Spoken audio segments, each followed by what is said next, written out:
Oh, that looks like it hurts. Go put some cold water on it. Level 1. The Applicant. You're 20 years old and you've been rebuilding dirt bike engines in your parents' garage since you were 14. You see a "Now Hiring" sign taped to the window of the local dealership. You walk in wearing the cleanest shirt you own, but your hands still have grease worked into the knuckles that no amount of scrubbing gets out. The service manager looks at your hands before he looks at your resume. He asks what you've torn apart.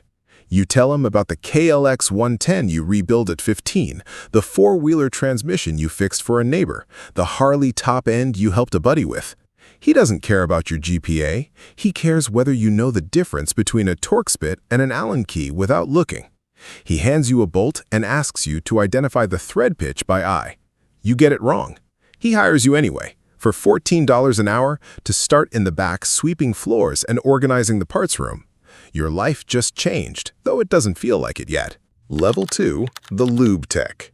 For the first year, you don't touch an engine. You change oil. You swap tires. You grease chains and adjust cables on 40 bikes a week. You learn the shop's software, the work order system, how to look up part numbers in the microfiche before anyone trusts you with real diagnostics.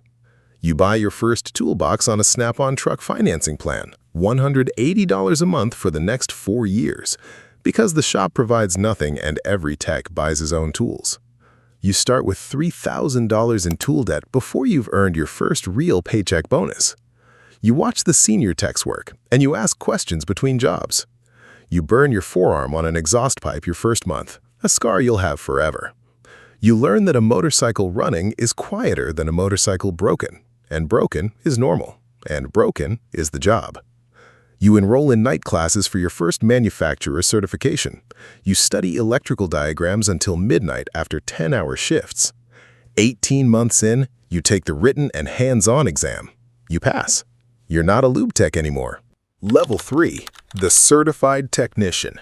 You've got your Honda or Harley-Davidson certification now, maybe both, and the shop moves you to flat-rate pay. This changes everything. You're no longer paid by the hour. You're paid by the job. And the book says a valve adjustment takes 1.4 hours whether it takes you 50 minutes or 3. Fast techs make money. Slow techs starve. You learn to work fast without cutting corners, because a comeback, a bike that returns with the same problem, costs you double the labor for zero pay and a conversation with the service manager. Spring is 70-hour weeks, bikes lined up out the bay door, customers who waited all winter to ride wanting it done today. Winter is layoffs, or 4 bikes a week instead of 40, and you take home a fraction of your summer pay. You learn transmissions. You learn fuel injection. You learn to read diagnostic codes on a laptop plugged into a bike that used to be pure carburetor and cable. You buy $8,000 more in tools over 3 years. Your back starts to ache from bending over engines 8 hours a day. You tell yourself it's temporary. Level 4. The Master Technician. 10 years in, you've passed every certification tier the manufacturer offers. You're the one they call when nobody else can find the intermittent short, the ghost in the wiring harness that only shows up at highway speed in the rain. You diagnose a customer's bike that 3 other shops couldn't fix, a $40,000 touring bike with an electrical gremlin that took you 6 hours to trace to a single corroded ground wire behind the fairing. The owner hugs you. You get a $200 tip and a bottle of whiskey. You train the new hires now, the 20-year-olds who remind you of yourself, and you watch them burn their forearms on the same exhaust pipes. Your hands have permanent nicks and scars mapped across them like a service history.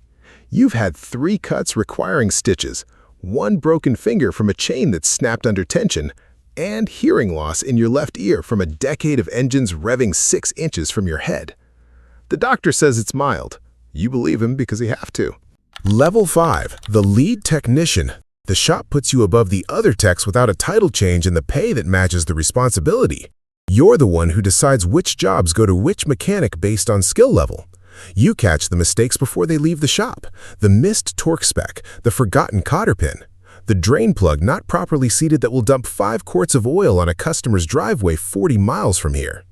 You once caught a fork that wasn't torqued to spec on a bike about to go out the door, a mistake that could have collapsed at 70 miles an hour on the highway.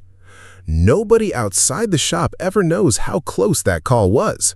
You mentor the apprentices. You absorb the anger when a customer is upset about pricing, standing between them and the tech who did honest work on a bike that was simply beyond saving.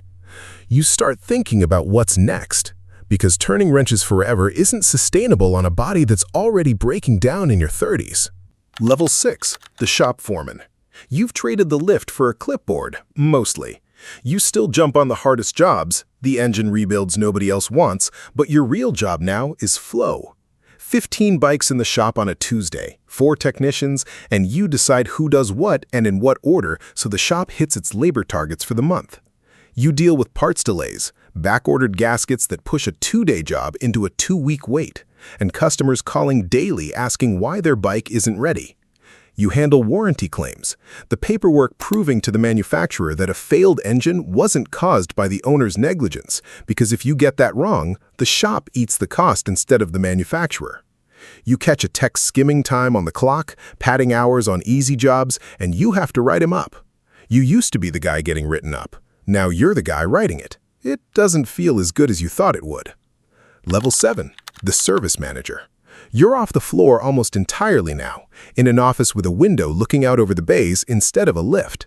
You set labor rates, sitting somewhere between $110 and $160 an hour, depending on the market, and you defend every dollar of it to customers who think a mechanic's time should cost what it did 20 years ago. You manage a staff of 8 technicians, order parts, negotiate with distributors, and sit in monthly meetings with the dealership's general manager about profit margins on the service department. You fire someone for the first time, a tech who's been late 11 times in 90 days, and you don't sleep well the night before. You deal with a customer whose engine seized because they never changed the oil and who insists it's the shop's fault and threatens a bad review, and you eat the cost of a partial refund just to make it go away because reputation is everything in a small market. You miss the floor. You miss the smell of exhaust and cutting oil. You tell yourself the calluses on your hands from 15 years of wrenches are softening, and some nights you go home and work on your own bike in the garage just to remember what it felt like before all this. Level 8, the shop owner. You took out a $300,000 loan and opened your own independent shop. No manufacturer backing, no dealership name to lean on, just your reputation built over 2 decades. Every dollar of overhead is yours now. Rent, insurance, 4 employees' wages, a lift that breaks and costs $6,000 to replace the week you can least afford it. You work 60-hour weeks that are half wrenching and half spreadsheets because you can't afford to hire someone else to do the books yet. You build a name for honest diagnosis in a business full of shops that upsell parts customers don't need. Word spreads. A local riding club starts bringing every bike they own to you exclusively. You hire a 5th technician. You survive your first slow winter as an owner. 3 months where revenue barely covers payroll and you don't take a paycheck for 6 weeks, so your guys still get theirs. Your marriage strains under the hours. Your kids' soccer games become memories you missed for oil leaks and blown head gaskets. You tell yourself the shop is your legacy now. Something to hand down. Something with your name on the sign. Level 9, the master builder. 25 years in and your name means something beyond your zip code. You've built a custom bike featured in a national magazine, hand-fabricated frame modifications, an engine you bored and stroked yourself that puts out numbers most factory bikes can't touch. Riders travel from 3 states away for you specifically, not the shop, you. A manufacturer flies you out to consult on a prototype, sitting in a conference room with engineers who have degrees you don't, but they need your hands and your 25 years of knowing exactly how metal fails under stress. You charge $175 an hour for custom work, and people pay it without blinking. You've trained a dozen technicians who've gone on to open their own shops, and you feel something like pride watching them succeed, mixed with something like grief for the version of yourself who used to have time to just ride, instead of always working on someone else's machine. Your hands shake slightly now, nerve damage from decades of vibration, a tremor you hide during interviews, because admitting it feels like admitting you're finished. Level 10, the old hand. You're 68 and you sold the shop 4 years ago to one of the technicians you trained, the one who reminded you of yourself at 20.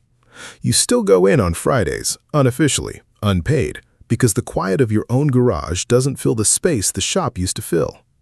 Your hearing is mostly gone in both ears now. Your back requires a shot every few months just to bend over an engine the way you used to for free. Your hands carry 40 years of nicks and burns and a permanent tremor that makes fine electrical work impossible, so you stick to the jobs that only need muscle memory, not precision, and everyone lets you have that dignity. You still own 3 bikes, though. You ride less than you used to, your knees no longer forgiving the vibration on long rides.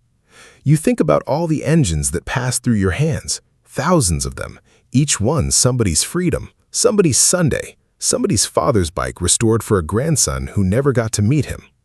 Nobody remembers your name outside a 50-mile radius, but half the running motorcycles in this county have your fingerprints somewhere inside them.